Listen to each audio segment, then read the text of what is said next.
soal hadis yang intinya menyebutkan bahwa membunuh cicak atau toke mendapat pahala, baik sekali pukulan, 2 kali sampai 4 kali. Karena jika memang seperti itu terlihat kejam menurut saya. Masya Allah. Bagaimana Ustaz? Teman-teman sekalian, persoalan sebelum masuk ke cicak dia. Ya, sebelum masuk ke cicak. Ada di hadis Muslim nomor hadis 2238 riwayat Sa'ad bin Abi Waqqas, termasuk nanti di Al-Bukhari nomor hadis 3359 riwayatnya Ummu Syuraik. Sebelum masuk ke persoalan cicak, Anda mesti pahami dulu hikmah Allah ketika menciptakan sesuatu makhluk apapun itu terdiri setidaknya dari 3 hal. 3 hal. Yang pertama, ada ujian kemaslahatan. Di makhluk itu dicipta supaya kita mengambil maslahat kebaikannya aja dari situ. Seperti saat Allah menciptakan lebah misalnya.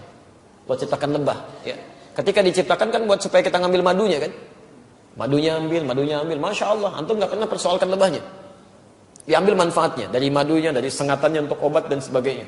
Di hewan ini, ketika diciptakan oleh Allah Subhanahu Wa Taala, memang penciptaannya adalah ujian maslahat untuk kita, supaya kita mendapatkan maslahat dari situ.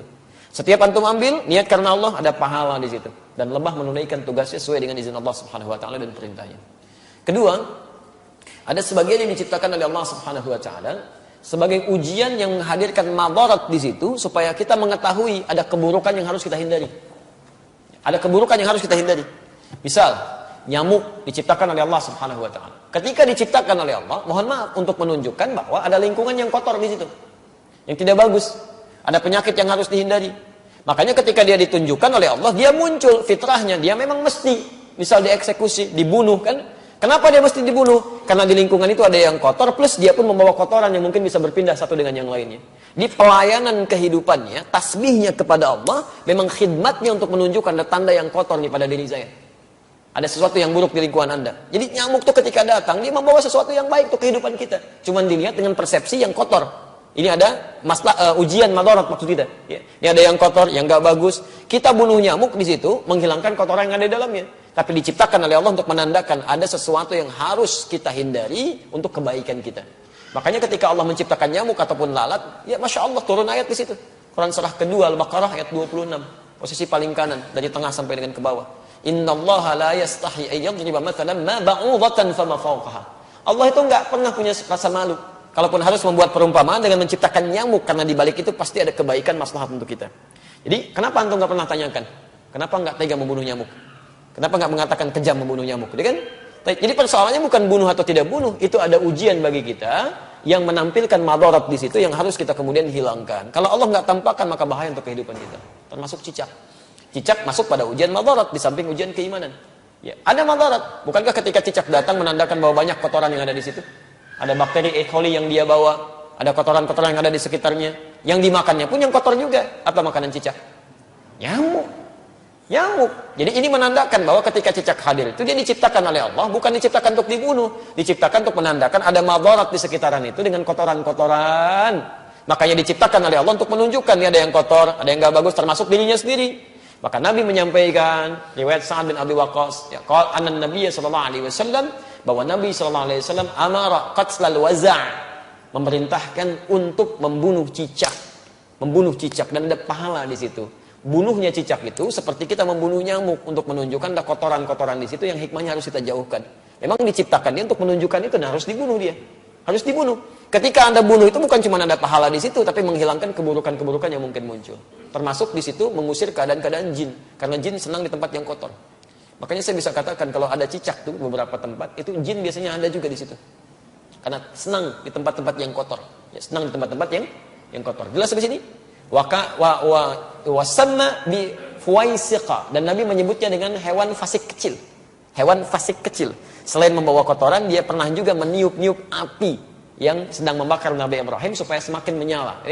Ya, diharapkan jadi dingin dan teduh, ini malah ditiup-tiup oleh hewan ini. Makanya ketika Anda membunuhnya, bukan cuma menghilangkan kotoran, tapi plus ada pahala di situ. Pahalanya di situ dengan sekali pukul ada 100 kebaikan, kan? Berdasarkan hadis riwayat Al-Bukhari dari Ummu Syuraik, nomor hadis 3359. Dan terbunuhnya cicak itu menghadirkan bagusnya kebaikan-kebaikan dengan menghilangkan kotoran yang ada di dalamnya. Jelas di sini? Di antum pahami dulu ini hikmahnya. Kalau nggak paham hikmahnya, Masya Allah nanti muncul macam-macam. Wah ini kan melanggar hak asasi kehewanan misalnya kan. Masya Allah. Ada macam-macam lah. Nyamuk kan tuh nggak bilang gitu. Nyamuk kan sama aja. Kenapa nggak bilang antum nyamuk kejam? Ya, membunuh nyamuk kejam, bunuh lalat kejam dan sebagainya. Kalau di nyamuk ada kotoran, cicak juga ada kotoran. Ya, jadi sama aja sebetulnya. Ini yang kedua gambaran keimanan kita untuk mengikuti petunjuk syariat. Ada yang ketiga, ujian yang sifatnya penunjukan karakter. Penunjukan karakter. Misal saat Allah menciptakan monyet, gitu kan? Nah, di Quran surah kedua ayat 65. Ya, lihat kalimatnya. Monyet diciptakan untuk menunjukkan karakter yang muncul pada masyarakat Yahudi.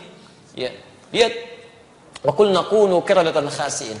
Ya, kami katakan, jadilah kalian kera-kera yang dihinakan. Kera-kera yang dihinakan. Kenapa Yahudi dikutuk menjadi kera? Kami pernah punya kajian tafsir di Tripoli. Saya mintakan murid-murid kami pada saat itu untuk praktek langsung di kebun binatang. Dan kita pernah ujikan juga di sini dengan sebagian teman-teman di Kiai. Jadi kita praktek tafsir ke kebun binatang. Dibagi kelompok, keluarkan semua ayat-ayat di Quran yang terdapat kata binatang di situ. Ada monyet, ada misalnya, maaf, unta, ada gajah, ada macam-macam. Terus kita bikin kelompok. Ini kelompok unta, kelompok gajah, kelompok monyet, macam-macam. Analisis. Apa keistimewaan dan keunikan hewan-hewan ini? Dan presentasikan. Saya langsung saja, begitu ada kelompok monyet presentasi, dia sampaikan. Ustaz, ketika kami lemparkan kera itu dengan satu makanan, dia tangkap dengan tangan kanannya begini. Kemudian kami lempar lagi, dia tangkap dengan kirinya begini. Lempar lagi, tangkap dengan kakinya, dia begini. Lempar lagi kaki yang satunya lagi. Begitu ada kawanan lain masuk ke situ, dia akan usir, nggak boleh. Tapi kalau dia sudah nggak suka dengan makanan dia akan datang ke tempat yang lain, dia obrak-abrik tempat itu tuh. Mirip kejadian dengan yang sekarang itu. Ya, dia ambil ini, ambil itu, monopoli ini, monopoli itu, bikin orang lain bangkrut, macam-macam dan sebagainya. Begitu sudah nggak suka masuk ke satu tempat, yang di situ suruh keluar semua. Sama kan, menunjukkan karakter. Ya, menunjukkan satu karakter. Makanya ketika antum keluarkan di Quran tuh nggak mungkin, nggak ada yang kosong dari faidah. Pasti ada kebaikan-kebaikan yang mungkin bisa kita dapatkan. Ya, sama semua yang di laut, yang di atas itu semua bertasbih pada Allah Subhanahu Wa Taala. Hewan yang di darat, hewan yang di laut, ikan. Sebutkan jenis-jenis ikan, ya kan? Masya Allah, ikannya banyak tuh. Kita bisa sebutkan kenapa terusnya? Macam-macam ya. Aneh-aneh aja. Jangan ingat yang nggak betul lah ya. Kasihan anak itu. Namanya Ahsan. Orang Semarang itu punya masalah dia ya, punya masalah di lisannya. Jangan dicela, kasihan. Ya, punya masalah di lisannya, kita harus doakan pada Allah Subhanahu wa taala. Dan kalau menemukan kesalahan dalam sesuatu hal, untuk anak khususnya dalam pendidikan di Quran, di sunnah, itu jangan minta diulang. Jelaskan kesalahannya. Man ra'a minkum munkaran falyughayyir bi yadihi aw bi lisani. Jadi kalau anak salah misalnya, coba sebutkan jenis-jenis nama ikan, ikan paus. Bukan ya, itu bukan paus. Kalau kamu sebutkan paus, itu tuh paus tuh paus, kan? Ikan tuh harusnya paus. Paus, seketika sampaikan, bukan paus ya, paus. Maka dia mulai berkata, oh iya, paus. Langsung benarkan. Ya jangan minta diulang. Ulangi.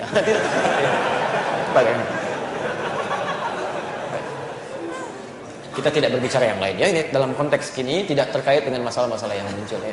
Antum jangan pancing-pancing pertanyaan yang membuat resah nanti. Besok-besoknya jadi tersangkal ya kan. Semoga Allah rahmati kita semua.